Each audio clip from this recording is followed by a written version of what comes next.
کل انٹرنیٹ پہ ایک بڑی وہ عجیب سی بات چل رہی ہے نا؟ جی بالکل. کون سی والی؟ کہ کیا واقعی دی سمپسنز نے ڈونلڈ ٹرمپ کی موت کی پیش گوئی کر دی ہے؟ اوہ ہاں، وہ اگست 2025 والی بات. جی وہی. ٹک ٹاک اور یوٹیوب پر ایک ویڈیو ہے جو بہت وائرل ہے. اس میں ٹرمپ جیسا ایک کارٹون ہے، وہ تقریر کرتے ہوئے گر جاتا ہے. مطلب کافی توجہ مل رہی ہے اس دعوے کو. بالکل. اور آج ہم اسی دعوے کی تہہ تک پہنچنے کی کوشش کر رہے ہیں. ہمارے پاس جو مضمون ہے نا، سمپسنز اور ٹرمپ کی موت کا وائرل دعویٰ، اسی کا جائزہ لیں گے. ٹھیک. مقصد صرف یہ نہیں کہ سچ جھوٹ پتہ چلے، بلکہ یہ سمجھنا بھی ہے کہ آخر یہ کہانیاں بنتی کیسے ہیں اور اتنی تیزی سے پھیلتی کیوں ہیں. صحیح. تو یہ جو ویڈیو ہے اس میں تو مجھے لگتا ہے بڑی ڈرامائی قسم کی میوزک اور ٹیکسٹ وغیرہ ڈال کر یہ تاثر دیا گیا ہے جیسے یہ کوئی بہت پرانی چھپی ہوئی پیش گوئی ہو. جی ہاں بالکل. اور حیرانی کی بات یہ ہے کہ لاکھوں لوگ اسے دیکھ چکے ہیں، شیئر کر رہے ہیں، کچھ تو لگتا ہے واقعی مان بھی گئے ہیں.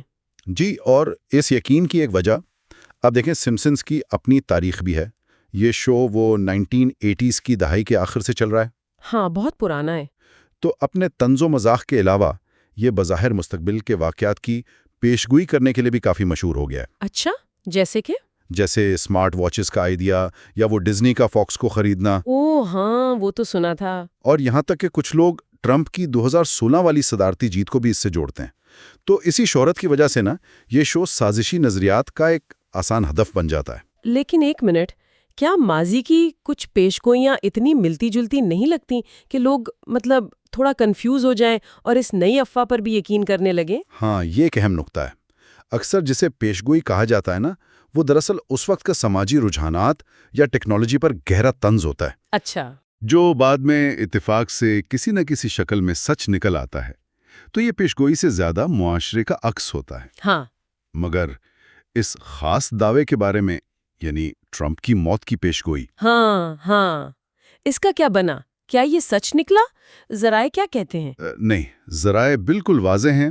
جو آفیشیل ایپیسوڈ گائیڈز ہیں، شو کے پروڈیوسرز ہیں، سب نے تصدیق کی ہے. کیا تصدیق کی ہے؟ یہی کہ سمپسنز کی کسی بھی قسط میں، کسی بھی ایپیسوڈ میں ڈونلڈ ٹرمپ کی موت کی کوئی پیشگوئی نہیں کی گئی.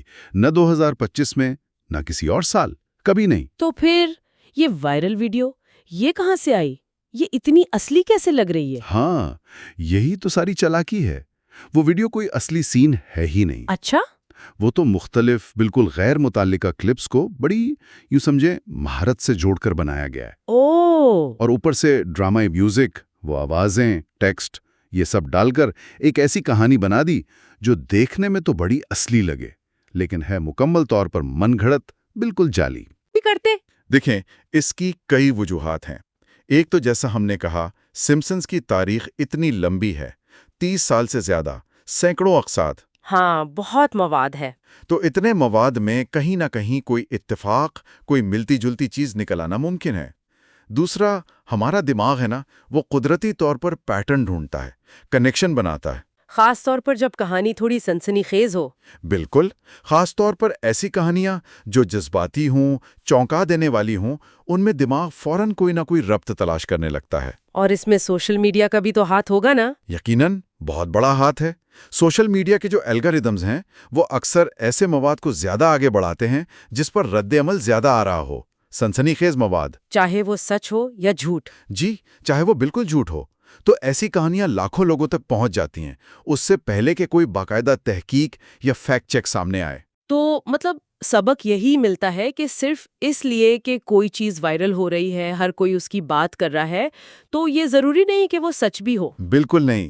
خاص طور پر جب دعوے اتنے بڑے ہوں، اتنے عجیب ہوں، تو معلومات کی تصدیق کرنا، کسی قابل بھروسہ ذریعے سے چیک کرنا، یہ بہت ضروری ہے. بہت زیادہ ضروری ہے.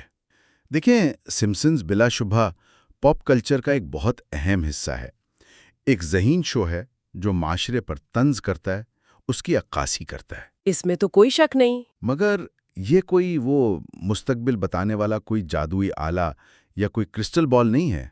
یہ آخر میں ہے تو ایک کارٹون شو ہی. صحیح. تو خلاصہ پھر یہی ہوا کہ سمپسنز کی جانب سے ٹرمپ کی موت کی پیشگوئی والی کہانی جو ہے وہ سراسر جھوٹ ہے. بالکل جھوٹ.